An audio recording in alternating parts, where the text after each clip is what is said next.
कामानिमित्त गोव्यात येऊन राहिलेले उत्तर भारतीय इथल्या पोलिसांना अजिबात जुमानत नसल्याचं वारंवार समोर येत आहे। दक्षिण गोव्यातील बेतुल इथल्या सनसेट पॉइंटवर झारखंडच्या 6 तरुणांनी केलेल्या गुंडगिरीवरून ही बाब पुन्हा एकदा स्पष्ट झाली आहे। सनसेट पॉइंटवर दारू पीत बसलेल्या या संशयितांना तिथंच सेवा बजावणारे कुंकळी पोलीस स्थानकाचे कॉन्स्टेबल अनुप कावरेकर आणि साईराज नाईक यांनी हटकलं।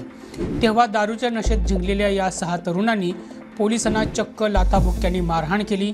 नंतर कायद्याची कसलीच तमा न बाळगता पोलिसांवर दगडफेक केली।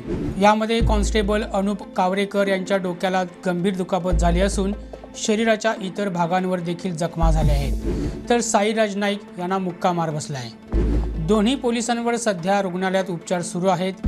या प्रकरणी पोलिसांनी वारका गावात राहणारा JBR डंगडंग याच्यासह बेतुलमध्ये राहणाऱ्या सुरेश हरिया, राहुल किसन, अमित लोहरा, संदीप तिरके आणि समीर तिरके या झारखंडच्या 6 संशयितांना पेट्या ठोकल्या आहेत। बेकायदेशीर जमाव करणं, दंगा करणं, खुनाचा प्रयत्न करणं, सरकारी कर्मचाऱ्यांच्या कामात व्यत्यय आणून त्यांच्यावर हल्ला करणं या कलमांखाली त्यांच्या विरोधात गुन्हा नोंद करण्यात आला आहे। पोलिसांनी त्यांना अटक केली असून पुढील तपास पोलीस उपनिरीक्षक किशोर वेळीप करत आहेत।